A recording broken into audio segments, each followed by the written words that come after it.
Hello everybody and welcome to the Little Fella Sports Podcast. And as you can see, we're here with Sanket to discuss about the Australia versus India Gabba preview. Obviously, the Test match starts tomorrow, and we're all very excited for the massive decider.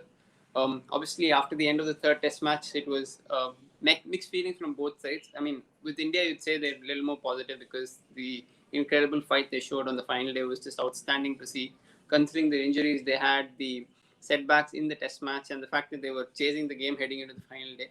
I think India would be very satisfied with where they are at the end of third Test match. Australia obviously will feel like it was an opportunity missed. They could have really sealed the game and series right there, and all the pressure on India would have been on India heading into this Test match. But right now, obviously, things have changed a little bit, and it's going to be a crazy game when you consider the scenario in terms of India not having some of the very key players, and in between Test matches, so there's serious doubts over whether the likes of Bumrah and Ashwin will be available to play. So first things first, welcome to the show, Sanket, and what are your initial thoughts on tomorrow's Test match? The initial thoughts are, I think firstly the weather. I think that there are some doubts over the weather. There's some rain expected throughout the course of the test match. So yeah, first things first. I just hope that we'll get enough play, to get a result in, and hopefully the pitch is, spicy enough, to be able to facilitate a result in, even if some time is lost due to rain. So hopefully it's a little bit better than Sydney on that front. Yeah, I think personally I was very disappointed with the way the Sydney pitch played, especially in the first 3 days, and many expected it to assist spinners as it went on, but Nathan Lyon really didn't get much purchase, and even Ashwin, when he bowled in the third innings of the Test match, he really also did not do that much with the ball. So I think it was a factor of the pitch really didn't play out the way we all expected to. So I think in that way Sydney was tad disappointing, but when it comes to the Gabba, obviously traditionally Australia have been absolutely brilliant there, and the wicket kind of suits them, right, with the extra bounce and a little bit of assistance when it comes to the fast bowlers. And many away teams come there and struggle, especially to put up big scores on the board. How do you expect the pitch to play in the Gabba this time around, considering the weather conditions also playing a factor this time? Yeah, I would expect a typical Gabba surface. I'm expecting the surface to be quite spicy, quite bouncy. You know, two things. I think Australia need a result to win this series basically, and and win the Border Gavaskar Trophy. And secondly, Australia, were desperate to have this Test match. So it would be, quite strange if they, after all this hue and cry about India not wanting to play at the Gabba, and have wanting to have a Gabba test, which Tim Payne has publicly, called for. Even last season, I remember when Australia defeated Pakistan, and the first question was asked to him about next summer against India, and why didn't India didn't play at the Gabba previous summer. And yeah, his answer was that he hopes that there will be a test of the Gabba, which there is. So it's not the traditional first test of the summer, like it is in normal circumstances. So it's obviously a slightly new territory as far as that is concerned.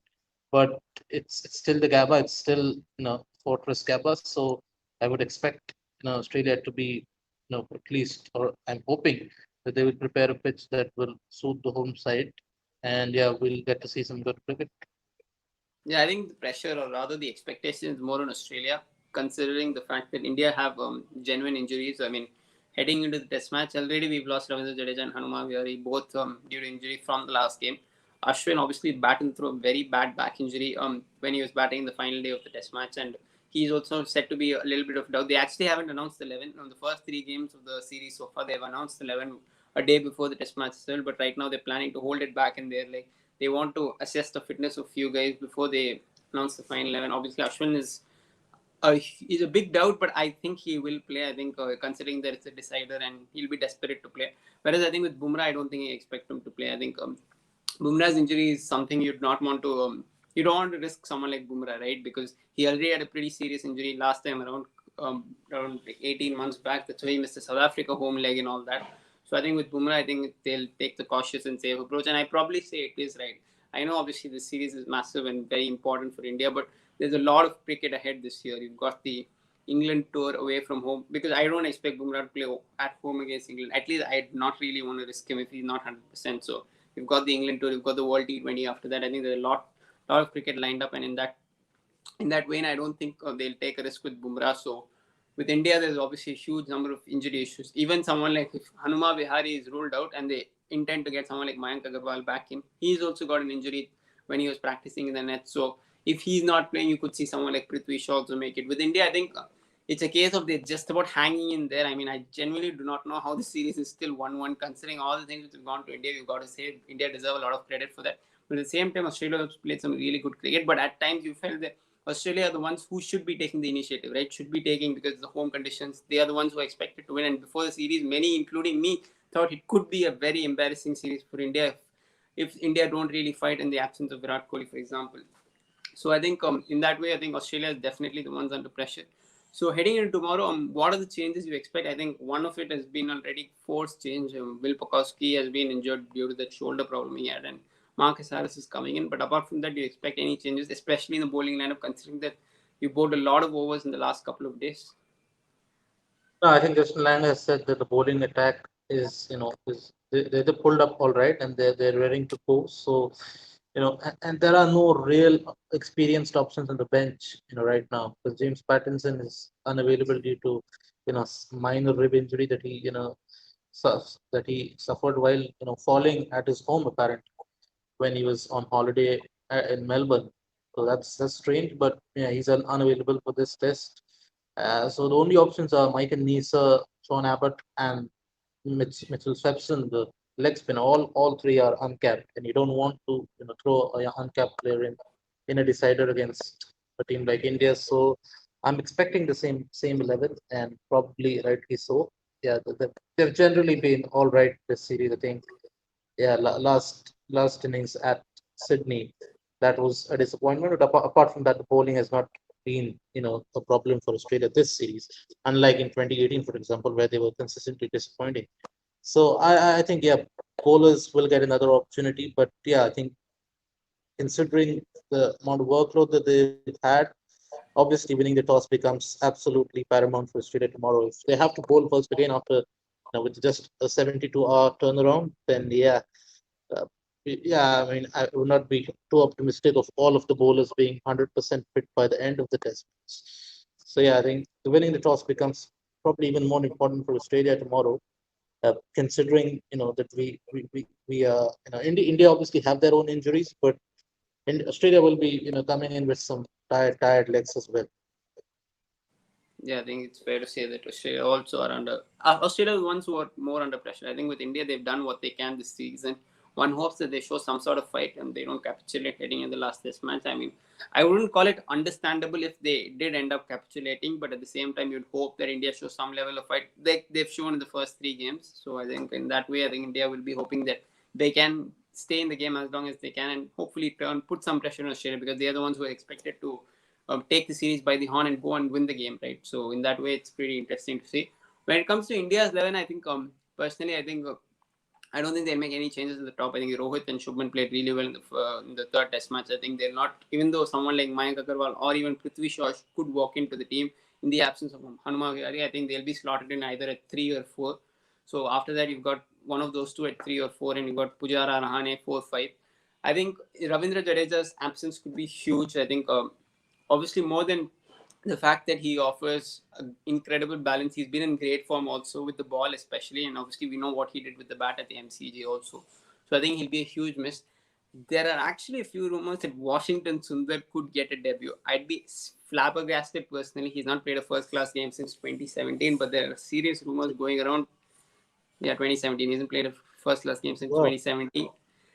But there are serious rumors that going around that they want to stick to the five bowler theory because of the workload on the fast bowlers and the spinners, because Ashwin's also not really 100% right. Even if he does end up playing tomorrow, he won't be 100%. So in that way, I've read that they want to stick with the five bowler theory, and in that case, there's no real, apart from Sundar, there's no real direct replacement for Jadeja. So if they end up going down that road, you've obviously got Rishabh Pant at 6, probably Sundar 7, and Ashwin 8.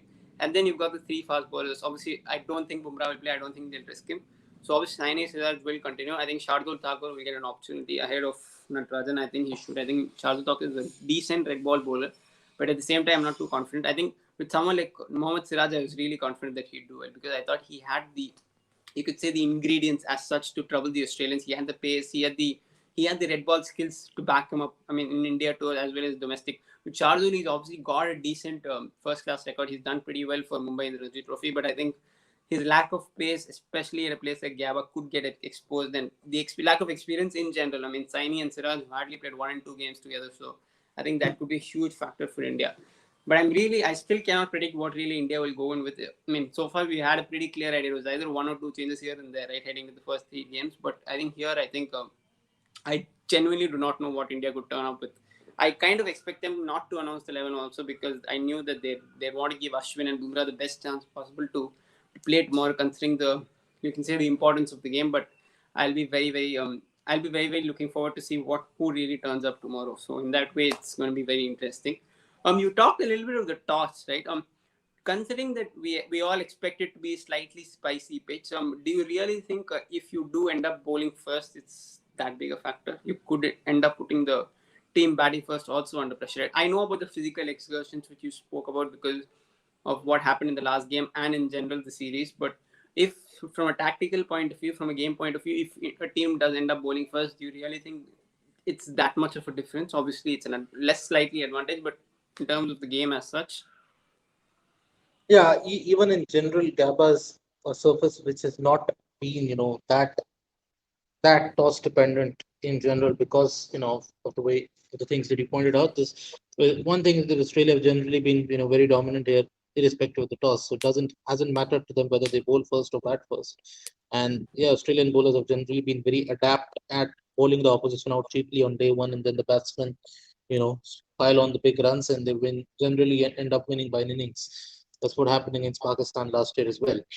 But yeah, I mean, I don't think that it's not like Sydney, for example, where I think the toss was absolutely vital because you knew that you're going to get a flat surface batting first, and the team that bats first will probably pile on 500. That didn't exactly happen because I think Australia underperformed with the bat in their first innings. India also underperformed with the bat in their first innings. On what was a really flat surface, but obviously both sides made up for it in the second innings, and the match ended up in a draw anyways. But yeah, I think at Sydney or at even at Melbourne, although pitch was obviously completely un-Melbourne like this season, you could say that the toss is perhaps more important than at the Gabba, where you get enough assistance on day one, hold the opposition out cheaply. But as I said, my concerns with regards to Australia is more about the workload, and it's just considering the amount that they bowled, it's not even like normal fifth day workload.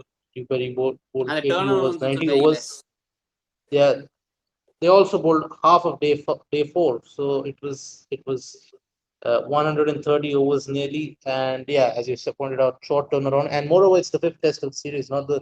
It's not like they've just played one test and this is the second test. They've already played three tests prior to this, so that also has to be the cumulative workload. Plus, someone like Pat Cummins has also been playing in the IPL and limited overs series as well. So I think just all that added up, and considering the number of injuries that India is suffering with their fast bowlers and the workload that they've endured, and even Justin Langer was pointing towards the IPL influence about some of the tired legs. So I wonder whether some guys might be carrying niggles, and if Australia have to bowl first, then that might just be something that triggers something, and yeah, who knows. So I yeah, I think think with yeah, I would still Yeah, rather win the toss. yeah, I know. I mean, obviously, the advantage is that you kind of try to put the opposition under pressure, right? You are the one who can take the game by the scruff of the neck if you do end up batting first, and you're not really too dependent on what the opposition does. So in that way, I think both teams will be looking to bat first. But I think with India, I think um, at the end of the first game, you would obviously say the huge question marks were on the batting. There's no question about that after the incredible collapse which happened in Adelaide. But right now, I think the batting, more or less, most of them are in pretty decent touch. They've got some scores, all of them, at least whoever played. But the problem is, even if Jadeja does miss out, I think if someone like Sundar does bat, I think he's a decent batsman. I'm honestly more confident with him with the bat than ball, for example. If he does end up playing incredibly, I'm not really a fan of him playing. But at the same time, I don't know a solution as to what really you could replace Jadeja with. You could obviously get in someone like Ridhiman Shah, but I kind of think it's pointless. I don't think he offers anything with the bat for him to warrant a place. You're pretty much not really getting a skill either with the bat or the ball. So I'm not really sure whether he'd be a smart replacement. But yeah, at the moment you can't really see what India will go with. But in general, I think I'm slightly more confident with the bat. I think Ashwin getting runs with the bat after so long, he'll give him a huge amount of confidence, because I genuinely think he has ability with the bat. It was more of a case of him not having confidence, him just going on a rut, right? So that innings will definitely provide him with some confidence. But then the bowling, there's obviously huge question marks at the moment. I think we've pretty much lost Ishant Sharma, Bhuvneshwar Kumar, Mohammad Shami, Umesh Yadav, now Jasprit Bumrah. So I think the entire first set, whoever you would say are the first three bowlers, and their backups also have been lost now. So we've got a bunch of new kids right now. We've got Saini, Siraj, and Thakur, and I'm very impressed with this Siraj, especially as bowled. With Saini, I think I'm not sure how well he take the responsibility of being the second bowler in the attack. And with Shardul Thakur, I think the ingredients itself is slightly questionable whether his pace at the Gabba wicket will really trouble the Australian batsman. Or even if you look at someone like Natarajan as the alternative, I'm not really sure he's done enough in red ball cricket for me to really be positive about and confident about him performing and really troubling the Australian batsmen. I think the question is definitely, when it comes to India this time, is definitely the bowling attack, whether they can go and pick 20 wickets and put Australia under pressure. So yeah, as you said, I think I from an Indian perspective, I'd rather see India bat first and hopefully put on some sort of a decent score on the board. I think at the Gabba, as you said, with the wicket expected to be spicy, I think anything around 300 to 350 will be a really good first inning score. I think you can really put the pressure on the opposition after that. So it'll be very interesting to see how the test match goes. So finally, final predictions for the series. Where do you expect the series to go, and also considering that there is rain expected on days 2 and 4 especially. So how do you expect the game to play out, and where do you think the Border Gavaskar Trophy is heading to? I still think with all the injuries and all the injuries that India have in their camp and with a depleted bowling attack, yeah, I've not been very optimistic on this podcast. All throughout the series, and for good reason. Australian batsmen haven't given me enough reason to be optimistic. But after the last test with Steve Smith and Manas Labuschagne finding some form, David Warner also back, even though he's not been at his best so far, but he's still playing and likely to play the next test. And yeah, with these three in the side, and with India not having Bumrah anymore, with Ashwin also not in 100% fit, and we know his tendency to kind of taper off over the course of the series. Yeah, I would be quite flabbergasted if Australia managed to screw up against this Indian bowling attack. That would be, I think, probably the lowest point in Australian cricket history, in recent times. That would be quite something if they lose the test match to a bowling attack of Siraj, Saini, Chardol, and whoever they play. So yeah, I think Australia should win this test match, in all honesty, as long as there is not a lot of weather interruption. Yeah. I think with India, I think best case scenario is obviously the weather will end up playing a part, and you'd hope that the batting lineup does turn up. And I don't see a way where we can end up winning the test match. I mean, if someone like Jasprit Bumrah and Ashwin were fit, then you could say that you could put up some sort of score, and you can definitely put this Australian team under pressure, because they are the ones under pressure again. I'm not saying that it was directly related, but the way Tim Payne was speaking after the end of the test match as well on day 5, you could feel that there's a little bit of heat on him. I don't know how much pressure he is as such in terms of his captaincy going forward, but I think there is pressure in the Australian team, and you could put them potentially under pressure. But with this bowling attack, I think as much as you can fight and show desire and show passion and all that, I think there's only so much you can do with that sort of quality, because you can't blame them also. They've not really played too many games, right? So in that way, I think best case for India is obviously with the help of a little bit of the weather and the batting lineup really turning up. I think you could possibly fight and get a draw at best. But yeah, obviously massive favorites when it comes to the game. Australia, definitely. I think I'd be surprised if Australia don't end up winning the Yeah, test match, and I'd be bookies have India at 8-1. So I think 8 to that 1. tells you. Yeah. Yeah, so I think, yeah. So in that way, I think Australia are definitely massive favorites heading into this match. We'll try to do a review at the end of every day's play, especially during the weekend. So thanks a lot, guys. Thanks a lot for tuning into the show. I hope you guys really enjoyed the show throughout the series. We'll definitely get Sanket in a couple of times at least before the series ends in. And thanks a lot, guys. Please do like, share, subscribe to our channel, and we've got a lot of content lined up. Some very exciting football over the weekend also. So thanks a lot, guys. Thank you, Sanket, as well. Yeah.